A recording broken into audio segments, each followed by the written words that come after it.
Wondering what's next in your business or personal life? Welcome to Success to Significance, Life After Breaking Through Glass Ceilings, a podcast dedicated to helping you with all of life's challenges, discoveries, and opportunities. Whether you're seeking a new career, retirement, or simply wanting to make an impact in your community or the world. Join Jen Plessis and her guests as they explore how to start, what to do when you're in the thick of a change or growth, and how to leave a mark in this world after breaking through your next achievement. You are moments away from the aha you've been seeking.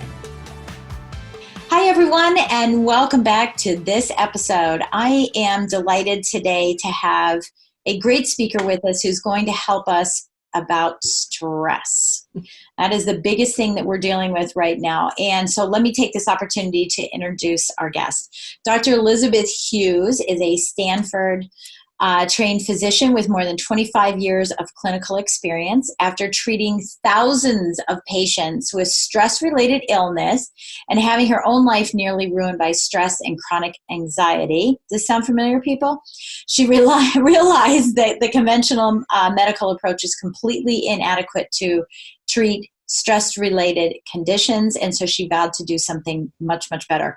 So her quest led her to a study on non-Western systems and health and healing. A lot of words that I can't even read as I'm reading her bio here, sorry. But she's a registered yoga teacher, a health coach, and a practitioner of several energy medicine modalities. She's developed the stress antidote system, which you're going to hear about today, a unique process to turn off the body's harmful stress response.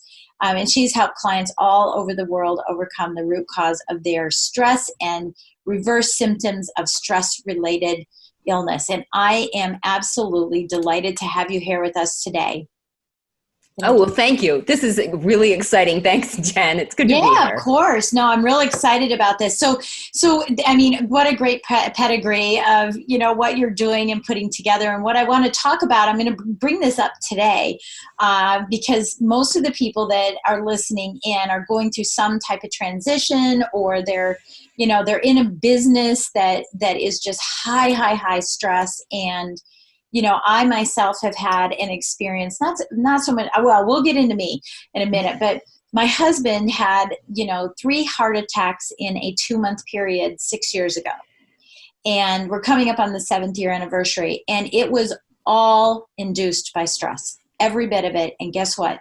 His physician missed it. Our family physician missed it, to the extent that after he had the heart attack, and he went to the heart specialist that was assigned at the hospital, right? And that's fine, and we love him. She called that heart specialist into her office, and they manually, for 3 days, went through all of her cases, all of her patients, because she was so afraid that it would happen to other people, because Brian looked healthy. Mm-hmm. He's diabetic. He's type 2 diabetes, and she was treating him for that. So she knew there was the possibility, but not when, another person who was in her office is over 300 pounds and has no symptoms whatsoever, not diabetic, all that. And Brian didn't look like that, didn't feel like that. And she said, if I can miss it with someone who looks good over someone who, in the stereotype, right, doesn't look good. She said it's just really scary. But I know that it was stress induced. He was always complaining about it, and I know there's a lot of symptoms to that as well. So those that are listening, we live in a society that is very stressed out. And I think partly because of social media, because we're all glorifying the busyness, right? We all have to sort of one-up each other. They look more busy. They're more successful. We're always showing the best parts of us.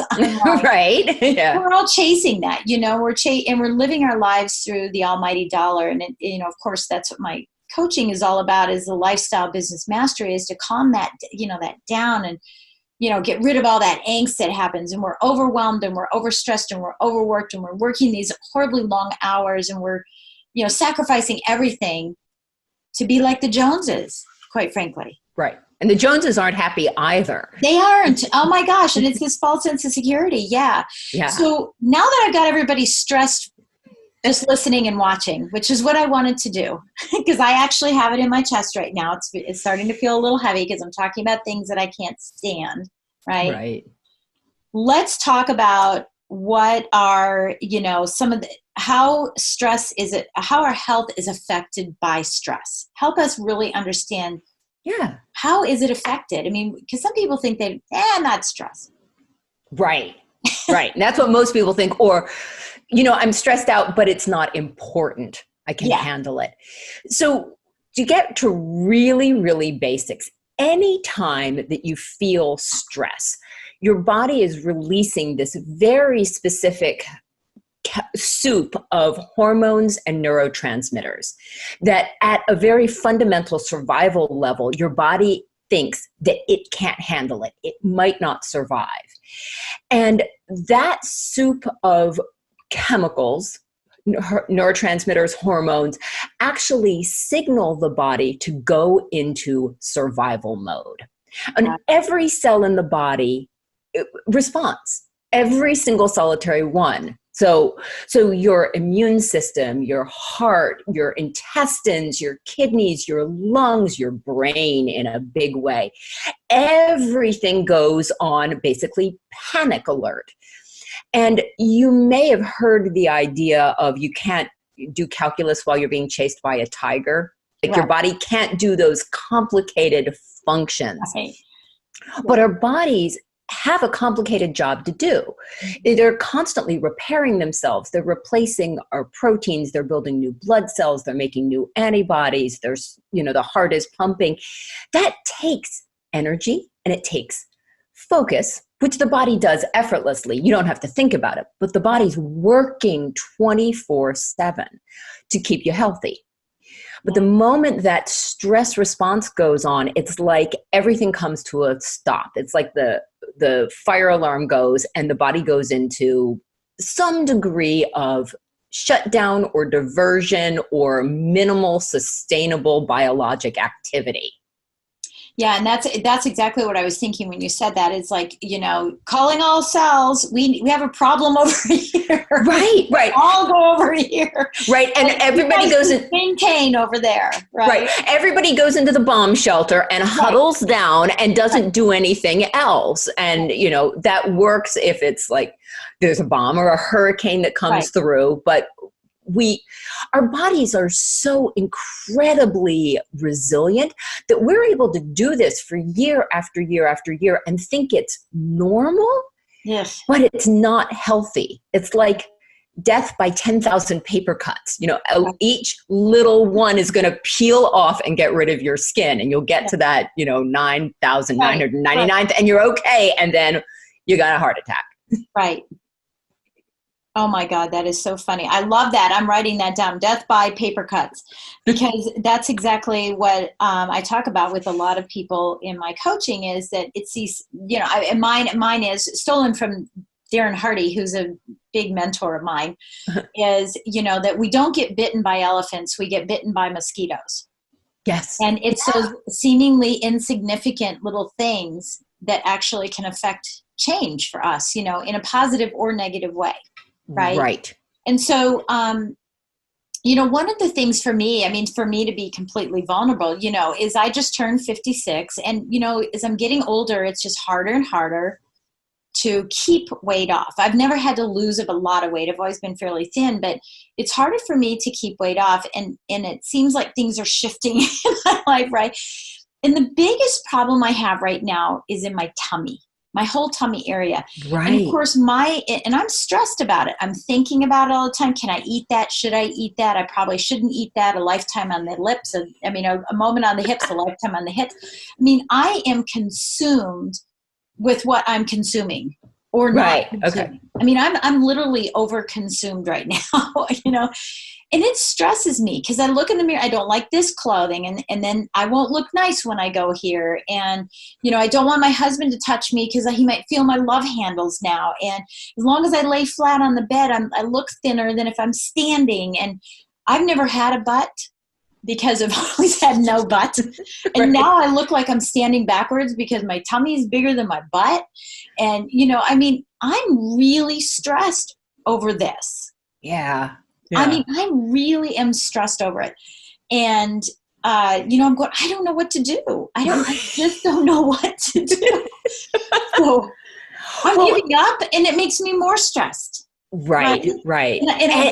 Oh my gosh, I wake up in the middle of the night and I'm hungry because I didn't eat after 7:00 because that's what you're supposed to do. But now I'm guilty because I'm eating in the middle of the night and I'm having a little snack just to tide me over. Help me. Help me. Yes, I will help you. Yes, I will help you.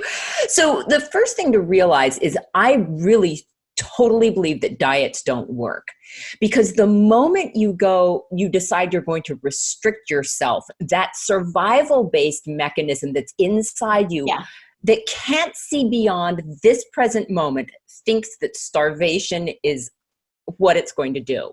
Yeah. So all of a sudden you start, right. And all of a sudden you start, right. But you start craving things that you wouldn't crave. You wouldn't crave if you didn't. Yeah. If you weren't trying to restrict yourself. And here's the crazy thing, that switch that I talked about where every part of your body changes when you feel like your survival is threatened, well, your metabolism changes completely. And this is where people talk about a calorie isn't a calorie. A calorie eaten in a sense of comfort and joy is metabolized properly and is eliminated, the excess is eliminated. And a calorie eaten when the body thinks that might be the last morsel of food I get is going to be held on to tight. Yeah. And it's interesting because this sort of, the abdomen area is where the stress hormones put your weight. Yeah, it just does. That's just where it just stores it right next to the organs where it can't be hurt. Yeah, so to speak. Yeah. So when I work with people, I mean, we talk about this idea. First off, we talk about just how the body works in stress, and sometimes just that clarity of like, wait, I'm stressing myself out, and that's not helpful. And really getting into the specifics is helpful. But I also teach people how to communicate with their body so that they can figure out what their body really wants to eat. Because while I say I don't believe in diets, I do believe shifting what you eat helps, but you have to let that shift come a little bit more naturally and intuitively.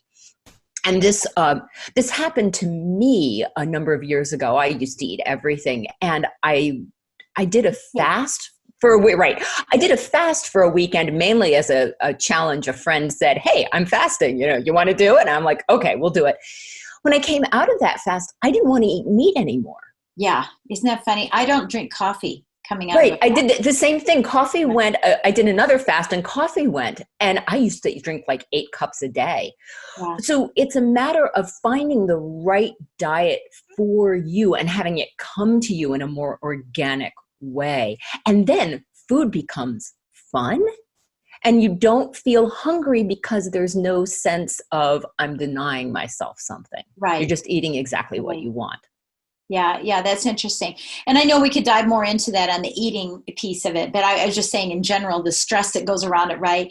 So now let's take us out of the eating part. And now it's everything that's coming to us, from our businesses. We're solopreneurs, we're salespeople, and we're being stressed and pulled from every angle, and we don't have enough time. And, we're sacrificing our family. We're sabotaging everything. I mean, we definitely are sabotaging our health. I can tell you, when I was in the mortgage business, I would rather not eat lunch than to scarf lunch. Yep. So I went with the alternative was stop and go get lunch. But right. I was too stressed. Everybody needed me. Everybody's coming at me from all angles. So what are some of the things that's doing to us?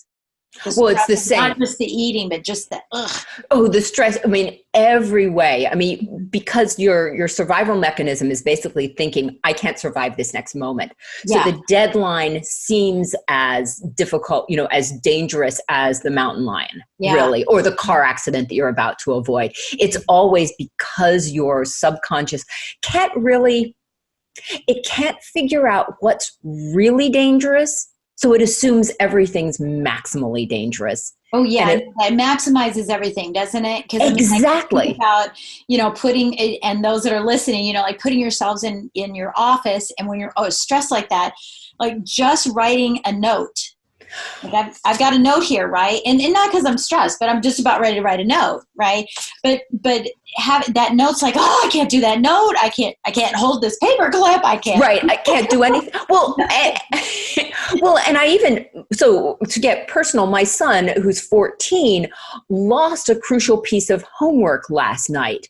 Yeah. And he was basically running around in circles saying, I can't find it. I can't find it. I can't find it. It's like, oh, sweetie, let's work on this because this is not going to go well later. And a lot of times it's right there, right? How many times have people said, I can't find my glasses when they're on their head? Yes, exactly. Exactly. Exactly. So I think the first bit of advice that I would give for people is just that stress, I mean, if you really want to address it, stress is never neutral.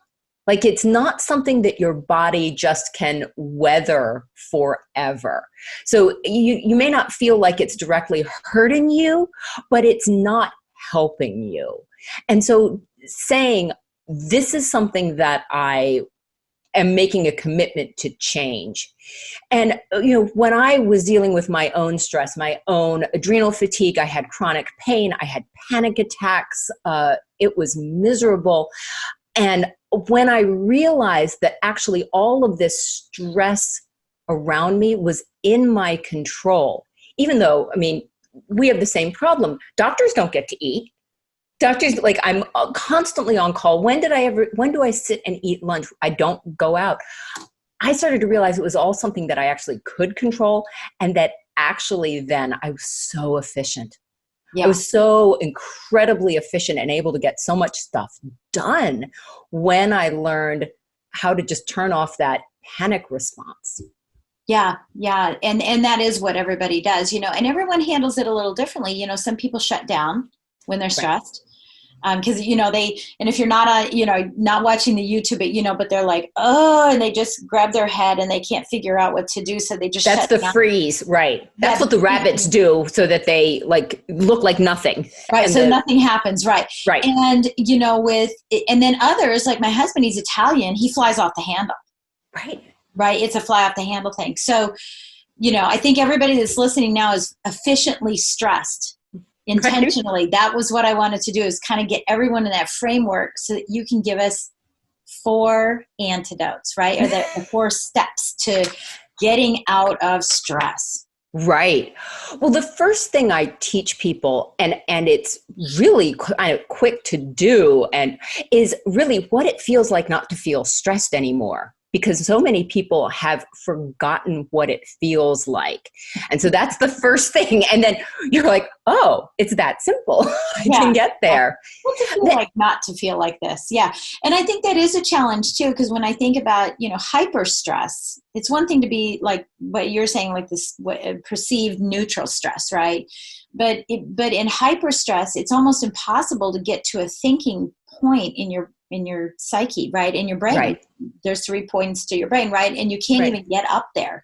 So how can we break that hyper stress down? Or is this something that we don't even try to do in hyper stress? We don't even try to do it in hyper stress. In fact, when I work with people, I tell them to start by practicing when they're absolutely relaxed. Okay. It's like learning to ride a bike. You need a flat driveway. Not a hill.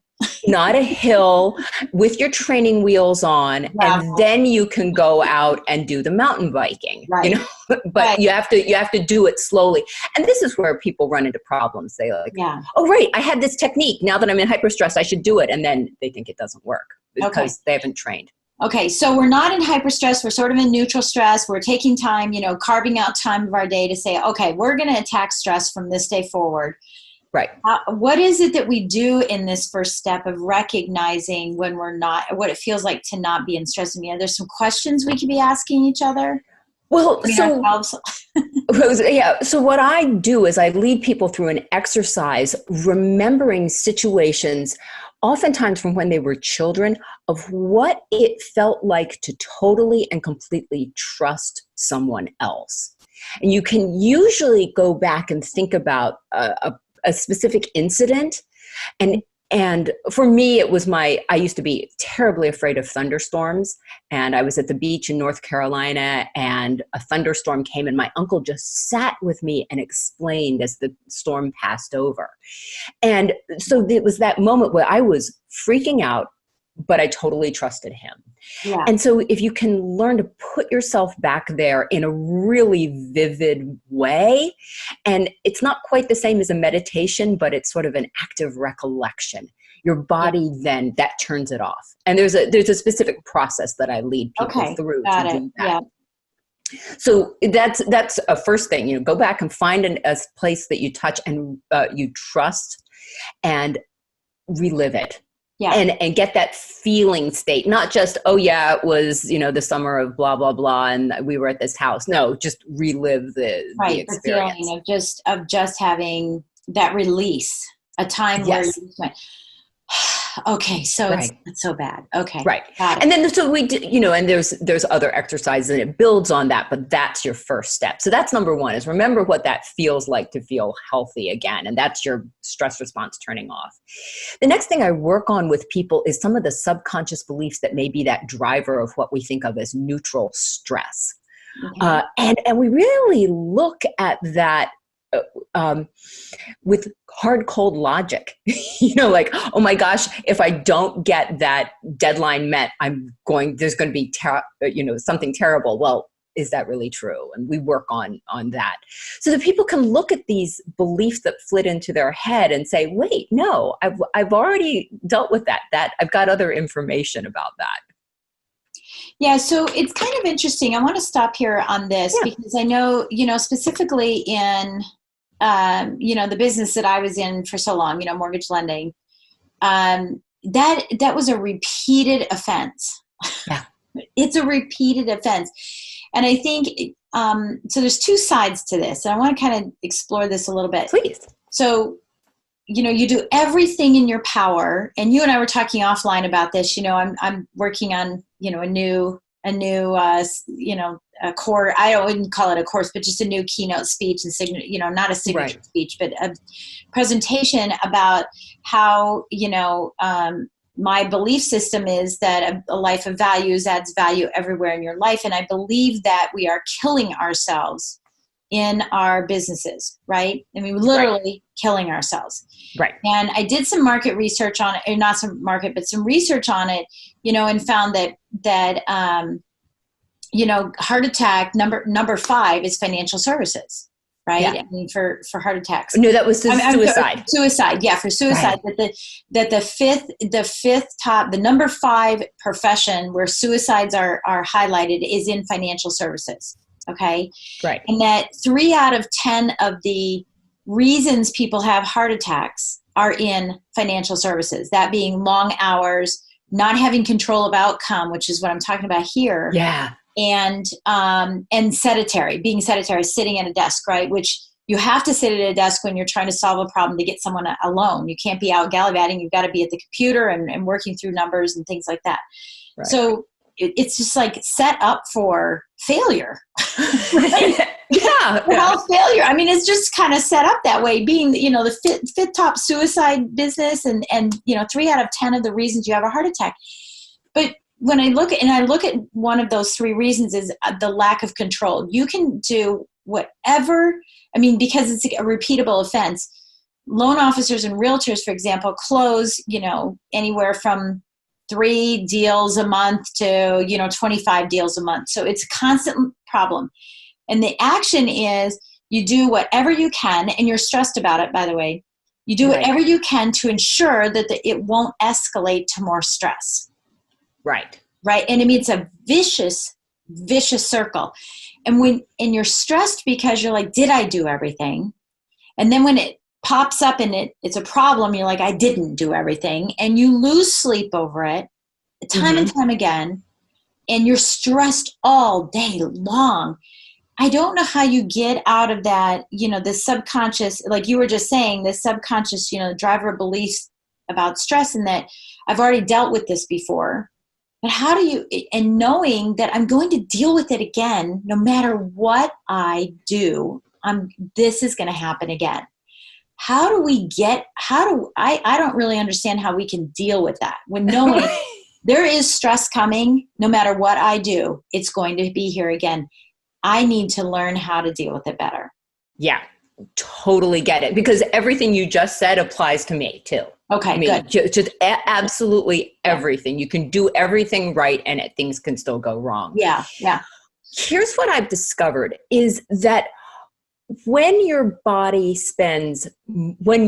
and your body spend more of your time in the non-stressed mode, so that you're not dealing with this low-level normal stress most of the time, when you do have these things that come up, which granted, they may come up once a day. They come up once a day for me, or something like that. I have way more capacity to deal with them. And there are actually fewer mistakes made. There's less. And actually, I want to bring up a really interesting statistic for you when we're talking about causes of death that may relate here. So the third most common cause of death in the United States is unintentional accidents, right? Yeah. And you'd think that stress has nothing to do with an accident, totally unintentional. Yeah. But there have been several studies, and I'll share 3 of them with you right now. The first is there are higher rates of accidents in people who have rated their workplaces as moderate to severely stressful. So occupational psychologists will go in and rate and ask people, is this a high stress environment? And in those places that are high stress, they have a 40% higher rate of accidents. Wow. So there's something about that. Most car accidents, so that's number 1. Number 2, most car accidents, when you look retrospectively at what was going on in the weeks before or days before the accident, right, there's been some major life change, a loss of a job, a loss of a contract, some other stressful thing. Now, you wouldn't think that would cause you to get rear-ended, which isn't your fault, but there's a correlation. Wow. And I was thinking it was being distracted in the car at the moment. So not something in the past. That's interesting. But it's distracted in your brain. You're distracted by what's going on. Right. And the third one is military accidental deaths. Now, being in the military is dangerous and there is unfortunately a risk of death, but the military does everything it can to avoid accidental deaths. But the rate of accidental death in the military is much higher for people who have either been demoted, not been promoted, or are stagnant in their career, which is causes of stress. Those people have a higher rate of death from accidents. So that tells me that some of the things that you can't, and this is what I experienced in my own life as well, is some of those things that you can't control. I mean, we are energetic beings, and if you're putting out, I can't control, the world is out of control around me, well, yeah, out of control comes to you. But if you spend more of your time in that relaxed, I can handle it state, and I don't mean relaxed in the sense of comatose, but relaxed, ready, able to respond rather than stress, that you find that there's less of it. It takes a while to get there, but it happens. Yeah, I'm being reminded sort of and we've all done that. In fact, I was just on a podcast and someone was talking about it, saying, "Bring it on, baby." It's sort of like, I'm ready for it. Instead of if I can avoid it as much as possible, then it's actually just going to come to me anyway. So get in the state of mind of bring it on. Bring it on, right. And I've done it before. It's worked out okay. And I can do this again. I'm good at this disaster, which isn't a disaster. Okay, got it. All right, awesome. Thank you. Number 3. So we talked briefly about that, about learning to communicate with your body. Really listening to what it is so that you're not doing all of that guesswork. For the people I work with, many people have seen dozens of doctors and tried all sorts of diets and nothing works. And they get to the point where they're like, the idea of making a medical decision about their health is stressful in and of itself. So learning to talk with your body and work in that way. That partnership with your body is key. And then the fourth thing I work with people on is making sure that they have healthful actions built in to their lives. It doesn't take long, and it's really enjoyable. Like it's fun to feel healthy. And it's not just that you're not feeling stressed anymore. It's actually like fun to be alive once you get this right. Okay, so help me understand that. So it's healthful actions, right? Yes, it's my little health -FULL. It's my own right. little Healthful action. I just want to make sure it's not helpful, right? It's healthful action. So what are some of the actions that we would take, or if someone's listening and they're saying, well, is that just way down the road? I've got to get through these other things before I can even start doing healthful actions. You can start now. You can start now. Something I would do in my case, what would I do? So make sure to celebrate. So all of those stressful things that you make it through, celebrate. Celebrate yourself. I lived. And that feeling of celebration releases all of this happy chemicals.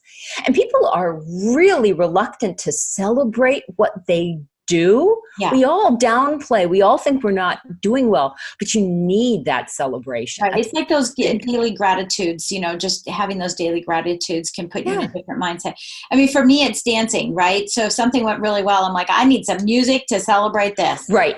And that's another thing is movement. And if you can do movement with celebration or movement with another person, because relationships, like really trying to connect with someone is important. And so maybe you're dancing with someone, you and your husband dance a little bit for your celebration. And that's awesome. Yeah. Having some creative outlet is really important. And that does not mean visual art. A lot of people think means visual art. I'm terrible. So for me, coming up with talk ideas or, doing research so I can put it together for my clients, that's my creativity. My creativity is words. And so finding what that is, making sure that you've got time to be bored. Yeah. Turn everything off so your brain doesn't have to respond for a little while. Yeah. See, so for me, that's dancing. I mean, that's what I know because I'm a competitive dancer. For me, it's dancing because it actually turns everything off. Right. Right. Now, if you've never danced and you're going to your first dance class, it's actually going to give you stress. Right.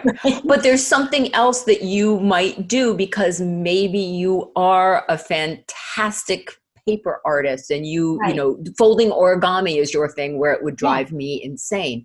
Right. So I'd have to look at the instructions back and forth. They did it wrong. Right. But if you just sit there and you just kind of do it and it's just, can I say that I don't know if I can pronounce this right, but Sudoku, right? Yeah. Or whichever way it is. That is brainless for me. Right. You can believe that. I mean, that for me is just, let me just do now doing a crossword puzzle, never. Right. So, and I used to spend much of my time calling myself, my nickname for myself was Lazy Beth. It's Elizabeth. So I was Lazy Beth. So if I was ever blowing off, I was lazy. I was actually giving my brain this important downtime to think and percolate in the background. And I might have been doing a Sudoku or knitting is one of my things, or just wandering through the park aimlessly. And I used to blame myself for it. You need it. And so there's a whole bunch of things like that aren't hard or difficult to do that you can just build in that just automatically bring a sense of joy and excitement to being alive, which is the opposite of feeling stressful. I know that. You know what? You're all going to laugh at me when you all hear this because I love to clean. I love to clean the house. And it used to be that we had group clean because mommy was stressed and we have a choice. We can all do it together for 3 hours or I can yell all weekend while I'm cleaning, right? And now it's actually just dumb stuff. I turn on the music and I just kind of walk around and I love cleaning. And it is a good stress reliever. And I'll tell you, in what we're doing here, I sit for most of the day doing videos, coaching, planning, all those things. And it is my gap. I mean, I will get up and today, it's do this, every day of the week I do one little thing, and it is I've got 10 minutes. I'm going to clean, not because I'm stressed to clean, but because it's let me go move. That's it. Yep. And that's what I do. And let me not think about anything. Right. Right. Yeah. Yeah. And if people don't realize that they already have these things that are healthful in their lives, it's just making sure you structure it in. Yeah. Yeah. Yep. And I talk about that quite a bit in my coaching. Right. It's finding those things. So I love those 4 antidotes, to try to stop doing this, is just remember. So I'm just going to repeat them really quick, which is just remembering what it feels like to not be stressed, in those beautiful moments that you had, and for me, I could just go back to my daughter's wedding a month ago and use that as an anchor for myself for a long time, because Absolutely. the feeling of not being stressed and then the subconscious belief that, I can't get through this when I've been through it before. Right.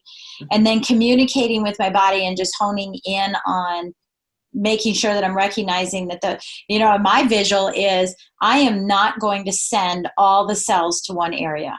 Yeah. I'm done doing that. Right. I am not sending the cells to one area. So the next time that I feel like I'm going, okay, everybody go back. False alarm. False alarm. Right. Everybody go back. Right. And then taking action, like doing things and celebrating, all the things that we're getting through on a regular basis, just celebrating happiness. I love that. I love that. So what would you like to leave it? Because we're kind of finishing up our time here. What would you like to leave with everybody? If there's one thing that you could leave with everyone that is something that they could put in action or do for themselves today, right now. What is the one thing that you'd like to leave everybody with? I think it's just the idea that stress isn't normal. Yeah. And so the next time you see someone talking about how stressed out they are and you want to get into that sort of competitive suffering mode, well, you're stressed out, I'm worse, Oh my gosh, the glorification of it. Yeah. Exactly. Just stop yourself. Stop and realize that that's actually not healthy. You think it's neutral. You think it's a way to communicate and connect with others, but it's not doing anything good for you. Yeah. Please stop saying I can handle stress, because people say that all the time. Oh, I know how to handle stress. I've got it. Right. Yeah. You're handling it. Yeah. But it's not normal. It is not normal. Yeah. I love that. So what are you reading today that's inspiring you? I am reading a book by Chip Conley called Emotional Equations. It's one of those books that I took out of the library and I loved it so much, 20 pages in, that I ordered it from Amazon because I know I'm going to want to go back to it. That's awesome. And so what is this book doing for you right now? So I think in a mathematical, logical way, and it takes all the emotions and sort of breaks it down so you can look at the parts. And he gives a perfect idea at the beginning of despair equals suffering minus meaning. And so if you're feeling despair, you cannot, if you focus on the suffering gets bigger. And if you don't focus on the meaning is smaller, so your despair is higher. Right. Tells you where to put your focus. Well, maybe there's a meaning for that. That's where he begins the book. And that's sort of an idea, because when you break these emotions down, if you want to maximize or minimize whatever is on one side of the equal sign, well, you can fiddle with things on the other side of the equal sign. Yeah, I love that. Yeah, awesome. Okay, well, thank you. Thanks for sharing that. Yeah, so I'll make sure that the link is in there as well. Yeah. So if someone wants to get in touch with you and get de-stressed, and they don't want to be stressed about trying to find you. Right. So my website is my name. It's ElizabethHughesMD.com. And it's Elizabeth with a Z. And I'm also on Facebook. It's Elizabeth Hughes MD. You can find me.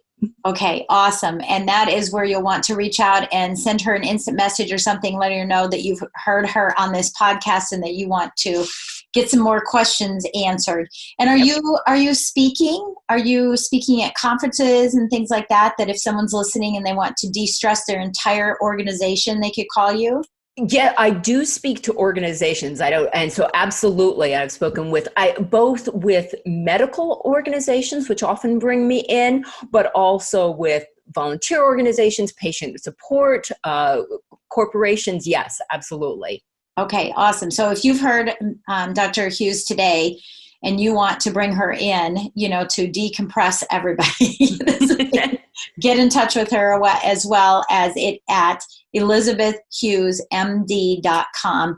Be sure to use the links in there. So I want to say thank you so much for coming here today. I'm starting to be de-stressed. I'm going to probably have to hang up and breathe a little bit more, take a couple breathing breaths, deep breaths for a few minutes, because I purposely stressed myself out.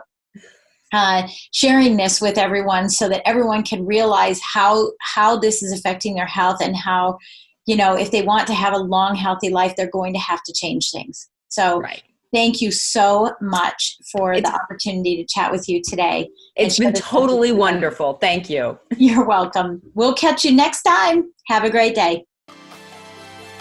You've been listening to Success to Significance with Jen du Plessis, the #1 podcast for people wanting to give more value and make an impact.